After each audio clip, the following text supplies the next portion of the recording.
long-winded first time on camera introduction? Skip it. Blinx is a Lynx. Blinx is a 3D platformer developed by Artoon, guess they forgot the C, and published by Microsoft Game Studios. It was an exclusive release for the original Xbox in October 2002, because, Wikipedia is never wrong.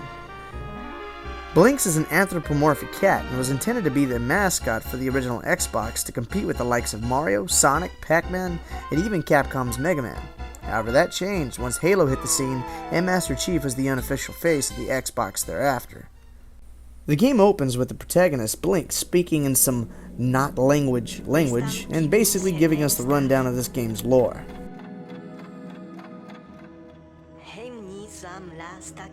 Blinx, along with many other identical cats with just color palette swaps, are time sweepers, as that's their job position.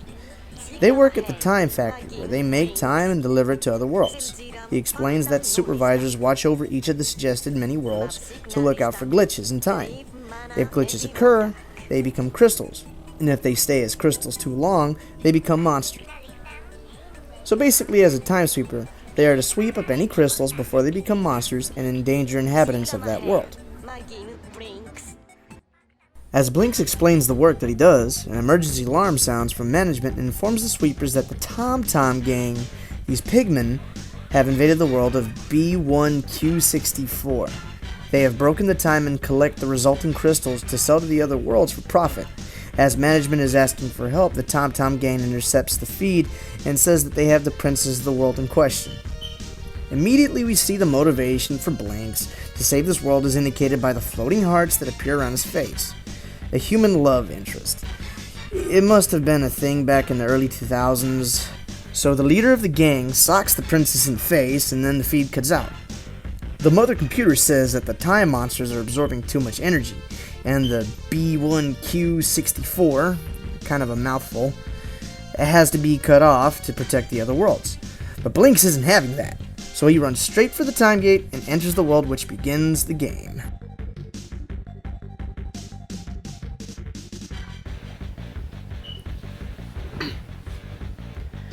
So that's pretty much the plot. In my opinion, little cliche, damsel in distress and all, but whatever. So now for the gameplay. So your objective is to advance through each level and kill all the monsters on your way to reach the time gate at the end, with 10 minutes to do so. If you don't take out all the monsters before you reach the time gate at the end of the level, then you'll have to backtrack. But levels are, for the most part, pretty linear, so this will rarely happen just so long as you're being vigilant. On your heads-up display, you get a variety of different icons. The top right is basically a checklist of the monsters in that stage and what monsters they are, though be it a little tough to tell at times. On the top left are heart crystals, which are your retries and a timer letting you know how much time has passed since you started the level. Along the bottom are your crystals that you've collected on hand, what time powers you have, and the trash that you collect to use as projectiles with your sweeper. The sweeper kinda reminds me of the Poltergust 3000 from Luigi's Mansion.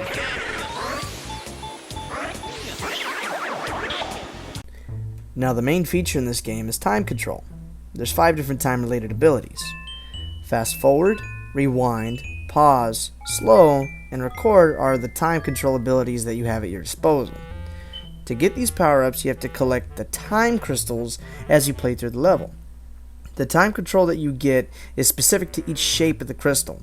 At first it was a little confusing because the shapes don't reflect the time control ability that you'd get from it. However, the color of each crystal is the same as the power that you'd get upon collecting enough crystals to obtain that ability. Basically meaning that the crescent moon crystal is blue and the pause ability are blue, so that's how you can understand what crystal provides what power.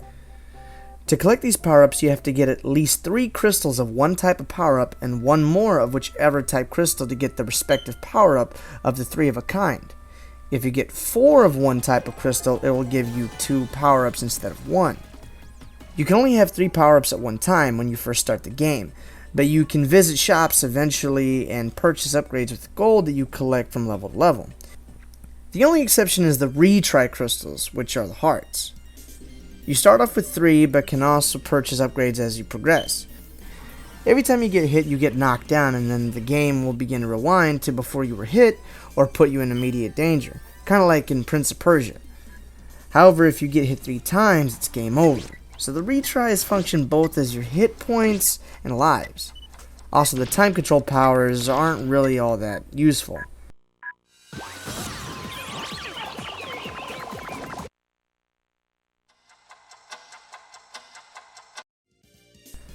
The one I ended up using the most was the pause power.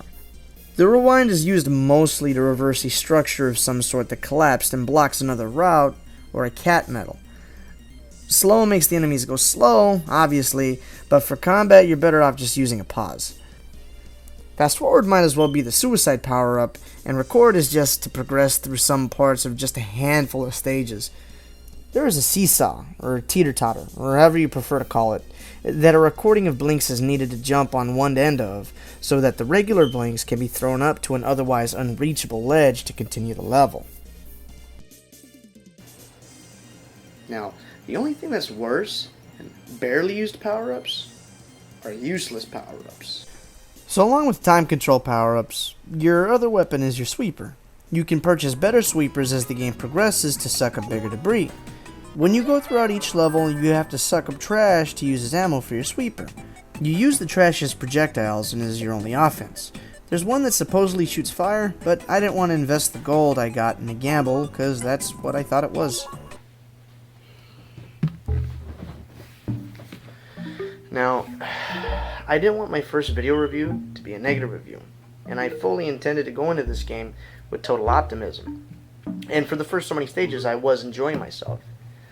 But gradually, the negative aspects of the game began to accumulate, and I kind of reached this terminal velocity, if you will. The game is charming, and the visuals are relatively appealing. But after playing for so long, it just doesn't do enough for me to enjoy playing the game anymore. Now, there are some cool things about the game that I like. The game mechanic of time control, in my opinion, is pretty ambitious, and if I remember correctly, there weren't too many other games at the time that used a similar hook. Prince of Persia is the only other game that comes to mind that does somewhat the same thing, and that was released roughly a year after Blinx. Also, if I didn't know any better, I'd say Tim Burton played this game at one point, because Blinx looks just like Cheshire Cat in Alice in Wonderland. I also thought that it was pretty cool when you finish a level and it gives you a replay of your playthrough while it gives you your play summary. But all that aside, the problems that this game does have, for me, totally degrade and eventually ruin the experience to me. So like I mentioned before, as you progress through the stage, you could sweep at debris or trash and use it as a projectile. Trash found throughout the levels can be scarce in some of the later stages, and as how a game usually works with progression and difficulty, enemies take more hits the further into the game you get. So this is a problem. It isn't a game breaker though, just annoying. Of course, the number of monsters typically increase from stage to stage. So basically the formula for increasing difficulty in this game is 1. Lower the amount of ammo you can get. 2. Enemies start taking multiple hits as opposed to one hit towards the beginning. And 3. Increase the number of enemies you need to kill before you can exit the level. And remember, there's a 10-minute time limit on top of all this, so overcoming all this can amount to nothing if you don't make it to the goal on time.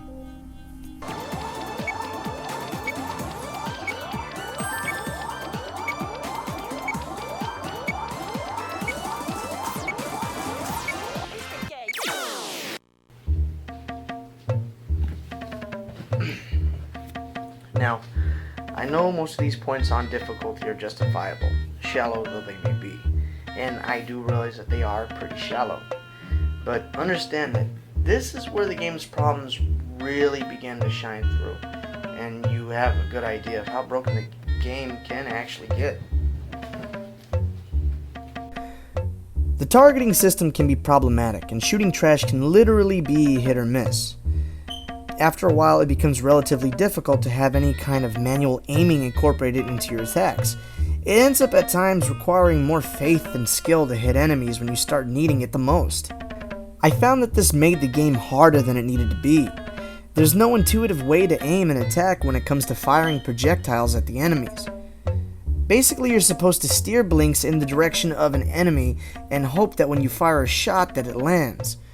This issue isn't too consistent, but there were some more difficult levels where it seemed more prominent, especially in some levels that contained mostly bombs. Even at that, I still had one issue in particular where I fired a shot at an enemy just to have it pass right through him. Another thing is that there is some backtracking involved. With linear levels, you'd wonder why that would actually be an issue, but let me explain. When you start a level, you'll begin with whatever number of retries or power-ups you had when you finished a previous stage. This could be good and bad. If you have retries along with some power-ups from a previous stage, then you can start the next stage with that same loadout, giving you an advantage by allowing you to engage the level more quickly. However, if you don't have any power-ups or even worse, retries, then you're going to have to go to an earlier, more manageable stage to do basically a little grinding. As tedious as it sounds, however, it's not as much trouble as the masochistic endeavor of just trying to tough out the next level and hoping to get lucky. If the camera in combat wasn't so wonky, then maybe avoiding going to an earlier stage to grind some retries and power-ups wouldn't be so bad. But since that isn't the case, you're better off just spending the 3 minutes in one of the first levels for a little grind, as opposed to spending almost the whole 10 in some other later stages just to end up dead at the end. Now, amongst everything I've said so far, there's one thing in particular I've yet to touch on. The nail in the coffin for me to want to even play anymore. I've been kind of skeptical to talk about it because, well, I didn't want to be that guy. Because it seems whoever plays these type of games and reviews them seem to come down to have the same kind of complaint. But I can't ignore it. That's how much of an issue it actually gets to be in this game. The camera.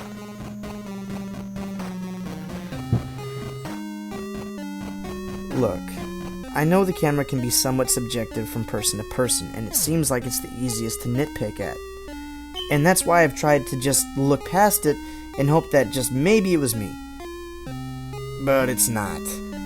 In conjunction with finicky combat controls and spotty hit detection, throwing in a camera that constantly fights with you, it might as well break the game. More often than not, there are corridors or small hallway type areas, if not just a door, that you have to go through, and the camera has a hard time adapting to the changes. When you pass through a doorway, you have a hard time getting the camera to follow you through at an angle that allows you to see ahead. Instead, the camera has a downward angle when it faces you and doesn't adapt to the change to help you look through the doorway or a narrow area. The camera also doesn't do well to get to a better vantage point once you get through. If you're moving to an area that involves a doorway and enemies are on the other side, the camera doesn't negotiate the terrain well, and then you can't see what's going on. You end up panicking for fear of getting hit and try to go back through the same door to get your bearings, but then the camera can't seem to go back the same way, and then the camera is just zoomed in on Blinx and your visibility of your surroundings is almost completely gone. All because the camera can't properly follow Blinx through a door. A perfect example of how this is done correctly is Banjo-Kazooie. The camera always follows Banjo correctly when he's in the same situation. And this type of camera control was on a previous generation of consoles from 4 years prior. How did they mess this up? And then what really bothers me is how you can't control your camera independently of how the game controls it. You control the camera with the right joystick and can pan the camera about like normal. But as soon as you let go of the joystick, the camera sluggishly pans back to where its default position would be for that area in the level as if you didn't adjust it at all. So then you end up fighting with the camera to get it to stay where you want it by continuously moving and letting go of the joystick. It's incredibly tedious and ends up becoming such a distraction that'll result more than just a few times in you getting hit or dying. You know what? I think I'm done. I was really looking forward to playing Blinx and liking it, giving it a good review. But as I played, I just gradually had more and more issues that, degraded my experience.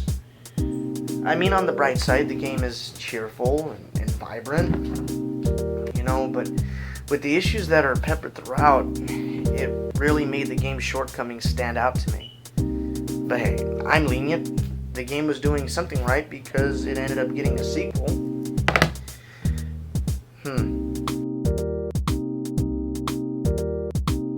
But as of right now, Blinx 1, well, it's just at that point where I'm not going to finish it. Maybe down the road I'll try the sequel.